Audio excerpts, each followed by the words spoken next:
അശാസ്ത്രീയ മാലിന്യ സംസ്കരണം പാണപ്പുഴയിൽ 3 കേസുകളിലായി 14,000 രൂപ പിഴ ചുമത്തി ജില്ലാ എൻഫോഴ്സ്മെന്റ് സ്ക്വാഡ്.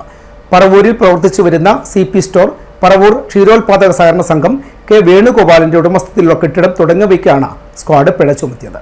ജില്ലാ എൻഫോഴ്സ്മെന്റ് സ്ക്വാഡ് കടന്നപ്പള്ളി പാണപ്പുഴ ഗ്രാമപഞ്ചായത്ത് പരിധിയിൽ നടത്തിയ പരിശോധനയിലാണ് അശാസ്ത്രീയ മാലിന്യ സംസ്കരണത്തിന് 3 കേസുകളിലായി 14,000 രൂപ പിഴ ചുമത്തിയിട്ടുള്ളത്. പറവൂരിൽ പ്രവർത്തിച്ചു വരുന്ന CP സ്റ്റോർ, പറവൂർ ക്ഷീരോത്പാദന സഹകരണ സംഘം, കെ വേണുഗോപാലൻ എന്നിവരുടെ ഉടമസ്ഥതയിലുള്ള കെട്ടിടം തുടങ്ങിയവയ്ക്കാണ് സ്ക്വാഡ് പിഴ ചുമത്തിയത്. CP സ്റ്റോറിൽ നിന്നുള്ള മാലിന്യങ്ങൾ പൊതു റോഡിന് സമീപം കൂട്ടിയിട്ട് കത്തിച്ചതിനും മാലിന്യങ്ങൾ പരിസര പ്രദേശത്ത് അലക്ഷ്യമായി വലിച്ചെറിഞ്ഞതിനും സ്ക്വാഡ് 3,000 രൂപ പിഴ ചുമത്തി. CP സ്റ്റോർ പ്രവർത്തിച്ചു വരുന്ന കെട്ടിടത്തിന്റെ പുറകുവശത്ത് പ്ലാസ്റ്റിക് അടക്കമുള്ള മാലിന്യങ്ങൾ കാലങ്ങളായി കൂട്ടിയിട്ടതിന് കെട്ടിട ഉടമയായ കെ വേണുഗോപാലിന് സ്ക്വാഡ് 3,000 രൂപ പിഴ ചുമത്തി. മാലിന്യങ്ങൾ സംഭവസ്ഥലത്ത് നിന്ന് എടുത്തുമാറ്റി വേർതിരിച്ച് ഹരിതകർമ്മസേനയ്ക്ക് കൈമാറാനും നിർദ്ദേശം നൽകി.